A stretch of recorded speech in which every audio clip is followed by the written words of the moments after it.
I'm Like a Bird is on my best of album, and it's my first official single from the beginning of my career. It was released in 2000 on the album Whoa Nelly, and I don't know, it was really my defining sort of song as my debut, as the sort of the song that started everything, or sort of the first contact with me, you know, that my fans had or that the world had.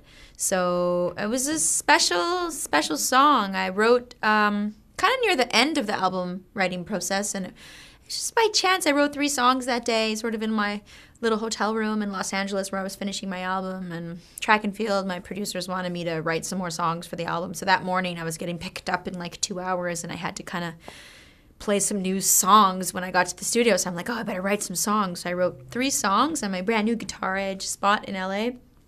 And the 3rd song I wrote that morning was I'm Like a Bird, and I didn't think much of it. I mean, I liked it, but then I played it for my manager, actually,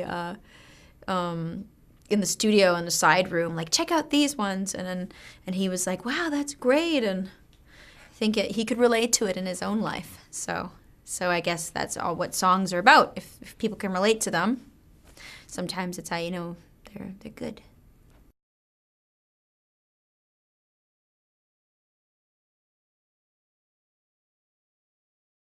Turn Off the Light was a cool journey, like, as a song, because I wrote it at the time I was living, I think, with my sister, sort of this apartment sort of in the east end of Toronto in the Beaches area.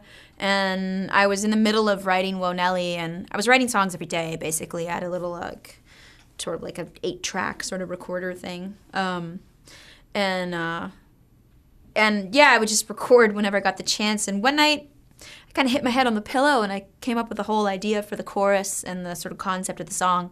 And at the time, I was really into a lot of different bands. I remember listening to, like, Limp Bizkit and stuff like that, and really liking how they fused sort of like these hip-hop sounds with pop sounds, and sort of there was an eerie, almost like hypnotizing quality to some of their tracks.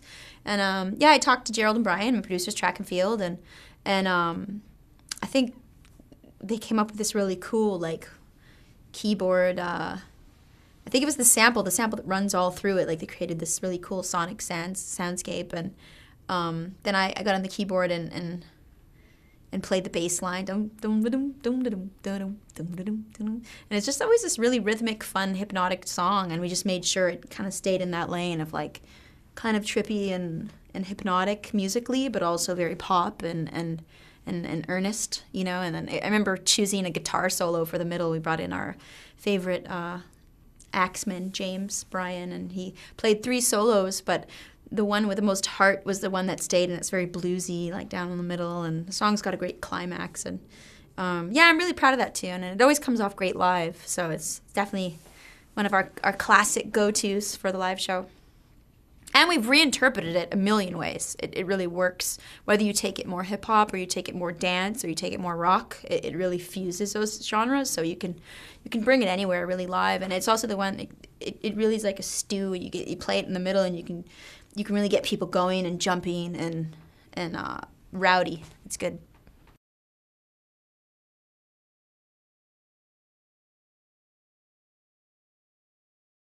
The song On the Radio, Remember the Days, was originally Shit on the Radio, and for radio, it's On the Radio, Remember the Days. And I wrote that, that was another cool moment of, like, I could picture the whole song when I wrote it. Like, I could picture the beat, the ding ding ding ding. Oh, I wrote that on guitar, ding ding ding ding, ding ding ding ding, ding ding ding ding, ding ding ding ding. And we sampled that.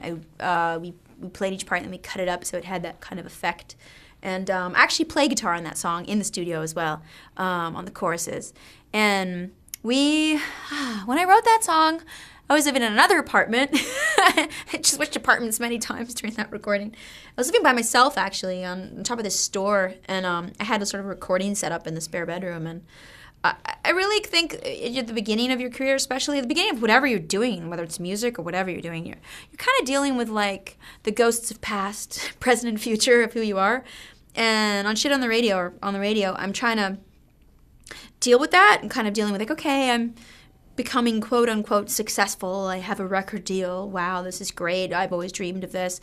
But you know, people around you kind of change sometimes, and maybe people who might have liked your music that you used to do independently might think that maybe you've sold out because you signed a major record deal, or you're not indie anymore, or you're not a musician anymore all of a sudden. It's all kind of bizarre. So I wanted to kind of write a song that addressed that and kind of spoke from the heart of that idea, which I'm excited about because it actually became a universal idea that people could relate to in terms of not just, oh, your music changed, but I'm an individual. So I found all these young people coming to my shows on the first Nelly tour and Burn on the Spotlight tour and singing on the radio and crying and feeling like liberated by the music, and especially the end where it's like, stay true to myself, you know. And it's all about staying true to yourself regardless of what's going on around you, regardless of what your friends say or your family, and finding your path, finding your individuality, whether it's your sexuality, your interests, your career, your motivations, your spirituality, your beliefs, you know. And so that's was an early kind of also career-defining song because I think it gave people a burst of positive inspiration.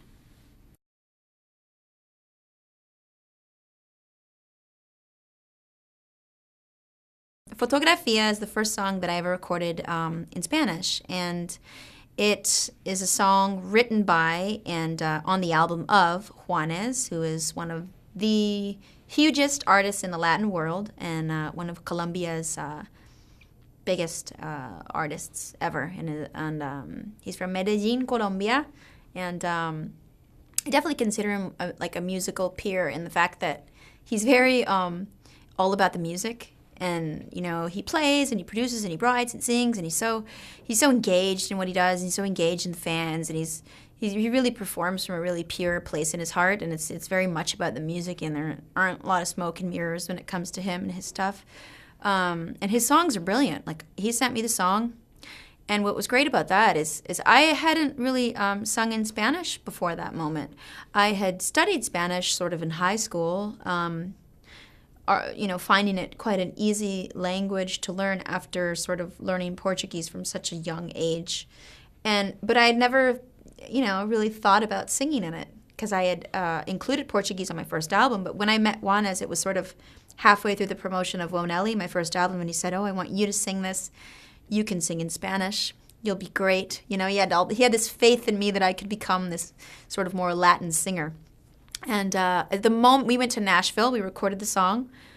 First of all, I loved the song immediately. I had it on repeat for about 100 times the first time I heard it. And Fotografia is about missing someone and being far away from them, maybe physically or emotionally, and only having an image of them somewhere, whether it's in your pocket or under your skin, you know, but it's not quite there. It's a photograph, you know? And it's quite poetic. It's one of his most poetic songs lyrically.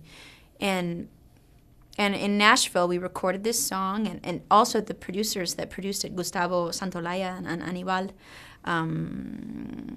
you know, he's an Oscar-winning producer. He does, you know, movie soundtracks and everything, and all the stuff he works on is just sounds amazing. So it was great working with them, too. That was a wonderful connection. Basically, it was my entrance into the Latin musical community, and so it was a really pivotal moment for me. And anyway, so we recorded the song in Nashville, and yeah, it was magic, real magic. And I do sing that live as well. And it's also a fan favorite, I think.